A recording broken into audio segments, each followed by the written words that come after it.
بسم اللہ الرحمن الرحیم۔ السلام علیکم۔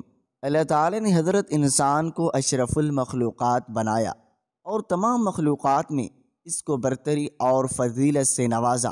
قرآن مجید میں اللہ تعالی نے 4 چیزوں کی بیک وقت قسمیں کھا کر فرمایا تاکہ حضرت انسان کو اپنی بلندی اور برتری کا احساس ہو اور ساتھ ہی اپنے مقام و منصب کا ادراک بھی ہو۔ اللہ تعالی نے سورہ 3 میں فرمایا، تین کی قسم، زیتون کی قسم، طور سینہ کی قسم اور اس مبارک و پاکیزہ شہر یعنی شہر مکہ کی قسم، ہم نے سچ مچ انسان کو سب سے بہترین سانچے میں ڈھالا ہے۔ اللہ تعالیٰ نے انسان کو صرف بہترین سانچے میں ڈھال کر خوبصورت ہی نہیں بنایا بلکہ انسان کو اس کائنات کا تائیدار بنایا اور ہر چیز کو اس کے لیے مسخر بنا کر اس کی خدمت میں مصروف کر دیا۔ اللہ تعالیٰ نے عقل و دانش، فہم و فراست اور شعور ادراک کی وہ بلندی دی۔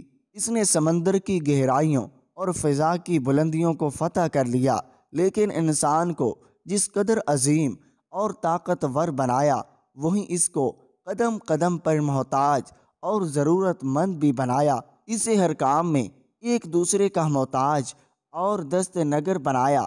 ہم میں سے اکثر لوگ یہ شکایت کرتے نظر آتے ہیں کہ ان کو اپنی زندگی میں وہ کامیابی نہیں ملتی جس کے وہ اہل ہوتے ہیں۔ اس کی کیا وجہ ہو سکتی ہے کہ جتنی انسان طاقت رکھتا ہے، علم رکھتا ہے اور جتنا وہ خود کو اہل سمجھتا ہے، اس کو اتنی کامیابی کیوں نہیں مل پاتی؟ اس کی وجہ اس تحریر میں پائی جائے گی اور اس کا حل کیسے ہو سکتا ہے۔ اس حوالے سے حضرت علی رضی اللہ تعالی عنہ نے کیا فرمایا وہ بھی پیش کیا جائے گا۔ ایک شخص حضرت علی رضی اللہ تعالی عنہ کی خدمت میں حاضر ہوا اور عرض کرنے لگا، یا علی، میں روز کام پر جاتا ہوں لیکن مجھے اس طرح سے کامیابی نہیں ملتی جس کا میں اہل ہوں اور نہ ہی دن بھر سکون ملتا ہے۔ تو حضرت علی رضی اللہ تعالی عنہ نے فرمایا، تم ہر دن اور ہر کام کا آغاز کسی اللہ کی مخلوق کو کچھ کھلا کر کیا کرو، دیکھنا تمہارے کام میں کامیابی اور تمہاری زندگی میں سکون آ جائے گا۔ اس نے کہا، یا علی، میرے دامن میں اتنی گنجائش نہیں کہ میں روز کسی نہ کسی کو کچھ کھلاؤں۔ حضرت علی رضی اللہ تعالی عنہ نے مسکرا کر کہا، کیا تمہارے گھر میں ایک اناج کا دانہ تک نہیں ہوتا؟ اس نے کہا، یا علی، میں دن میں 2-3 مرتبہ کھانا کھاتا ہوں۔ حضرت علی رضی اللہ تعالی عنہ نے کہا، کیا اس کھانے میں سے ایک اناج کا دانہ بھی نہیں نکال سکتے؟ اس نے کہا، یا علی رضی اللہ تعالی عنہ، ایک اناج کے دانے کی کیا اوقات ہے؟ حضرت علی رضی اللہ تعالی عنہ نے فرمایا، ضروری نہیں کہ اپنی وسعت سے زیادہ دو، لیکن جو بھی دو خلوص سے دو۔ اگر تم صرف ایک اناج کا دانہ اپنے دن کی غذا میں سے نکال کر اللہ کے مخلوق کو کھلاؤ، کسی پرندے کو کھلاؤ، کسی چونٹی کو کھلاؤ، تو اس غیر مخلوق کی دعا سے تمہارے آنے والے کام بننا شروع ہو جائیں گے اور تمہارے رزق میں برکت ہونا شروع ہو جائے گی، کیونکہ اللہ اپنی ہر مخلوق سے پیار کرتا ہے۔ تم اس کی مخلوق کو اپنے حصے میں سے رزق کھلاؤ گے تو وہ اپنی رحمت سے تمہیں مالا مال فرما دے گا۔ تو حضرت علی رضی اللہ تعالی عنہ کے اس فرمان سے ظاہر ہوتا ہے، جس کام کا اہل ہوں، جس کامیابی کا اہل ہوں، وہ مجھے نہیں ملتی تو اس کو حاصل کرنے کے لیے اللہ کی مخلوق کی مدد کیجیے۔ اس کے لیے ضروری نہیں کہ آپ کوئی بڑے پیمانے پر کام کریں، حتیٰ کہ ایک پرندے کو کھانا کھلا کر دانہ دن کا ڈال کر بھی اللہ کو راضی کیا جا سکتا ہے۔ اور آپ جس کام کے اہل ہیں، جس کامیابی کے اہل ہیں، اللہ تعالیٰ آپ کو ضرور عطا کر دے گا۔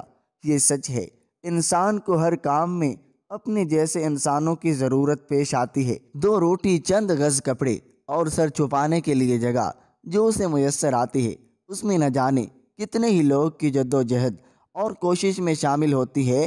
اسی لیے دنیا کی تمام مذاہب میں خدمت خلق کو خاص اہمیت دی گئی ہے۔ اسلام میں خدمت خلق کی اہمیت کا اندازہ اس بات سے لگایا جا سکتا ہے، اللہ تعالیٰ کی بندگی اور کسی انسان کی مدد کو ایک درجہ میں رکھا گیا ہے۔ اسی لیے اگر کوئی بیماری کی وجہ سے روزہ نہ رکھ پائے تو ایک روزے کا فدیہ، ایک مسکین کو کھانا کھلانا مقرر کیا گیا ہے۔ اسی طرح روزے کا کفارہ، زہار کا کفارہ اور ایلا اور قسم کے کفارے میں بھی مسکین کو کھانا کھلانے کی شکلیں رکھی گئی ہیں۔ اگر یہ کہا جائے کہ پورے اسلام کا خلاصہ صرف ایک مختصر سے جملے میں بیان کر دیا جائے تو وہ یہ ہوگا، پورے اسلام کا خلاصہ یہ ہے کہ خالق کی عبادت اور مخلوق کی خدمت۔ اسلام اللہ تعالیٰ کا نازل کردہ اور پسندیدہ دین ہے۔ اس دین میں سب سے زیادہ کامیاب انسان اسے کہا گیا ہے جو اپنی دینداری کے ساتھ لوگوں کے لیے زیادہ مفید اور کارآمد ہو۔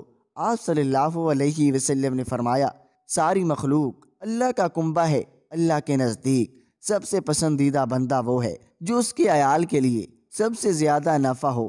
آپ صلی اللہ علیہ وسلم نے ایک اور جگہ فرمایا، مسلم میں ہے کہ اللہ تعالیٰ نے اس وقت تک بندے کی مدد کرتا رہتا ہے جب تک بندہ اپنے بھائی کی مدد میں لگا رہتا ہے۔ انسانی خدمت کا اسلام میں کیا مقام ہے؟ نماز کتنی اہم عبادت ہے۔ آپ صلی اللہ علیہ وسلم نے اسے اپنی آنکھوں کی ٹھنڈک قرار دیا۔ حج کے بارے میں آپ صلی اللہ علیہ وسلم نے فرمایا، جس طرح اسلام پچھلے گناہوں کو ختم کر دیتا ہے، اسی طرح حج بھی پچھلے گناہوں کو ختم کر دیتا ہے۔ حج ممبروں کا بدلہ صرف جنت ہے۔ حاجی حج سے لوٹنے کے بعد اگر اس کا حج مقبول ہو جاتا ہے تو اس بچے کی طرح معصوم ہو جاتا ہے جس کو ابھی اس کی ماں نے جنا ہو۔ روزے کے بارے میں فرمایا، حدیث قدسی ہے کہ اللہ فرماتے ہیں، روزہ میرے لیے ہے اور روزے کا بدلہ میں خود دوں گا۔ لیکن صحابہ کرام رضی اللہ تعالی عنہ سے آپ صلی اللہ علیہ وسلم سے دریافت فرمایا، سب سے بہتر انسان کون ہے؟ تو آپ نے فرمایا، روزے دار، حاجی اور ہمیشہ تسبیح و اذکار کرنے والے کا نام ہی نہیں لیا، بلکہ آپ نے فرمایا بہترین انسان وہ ہے جو لوگوں کو نفع پہنچائے۔ اس سے پتہ چلتا ہے کہ خدمت خلق کو ترجیح حیثیت حاصل ہے۔ آپ صلی اللہ علیہ وسلم نے فرمایا، اسلام کا بہترین عمل کھانا کھلانا اور سلام کو رواج دینا ہے۔ آپ صلی اللہ علیہ وسلم نے یہ بھی فرمایا، جو اسودہ ہو کر کھائے اور اس کا پڑوسی بھوکا ہو وہ مسلمان نہیں ہو سکتا۔ غرض یہ کہ لوگوں کو نفع رسانی اور خدمت خلق تمام مذاہب میں محمود پسندیدہ عمل ہے، لیکن اسلام نے اس پر سب سے زیادہ زور دیا ہے اور اس کی رہنما اصول بھی بیان فرما دی ہے، خاص تاکید ترغیب بھی دی ہے۔ ہر خاص و عام کی زبان پر بھی یہی جملہ رہتا ہے، خدمت سے خدا ملتا ہے۔ ناظرین، اگر آپ کو یہ ہماری ویڈیو اچھی لگی ہو تو لائک کر دیں۔ اگر آپ ہمارے چینل پر نئے ہیں تو چینل کو سبسکرائب ضرور کریں تاکہ اس طرح کی تاریخی ویڈیو کا نوٹیفیکیشن سب سے پہلے آپ تک پہنچے۔ شکریہ۔ اللہ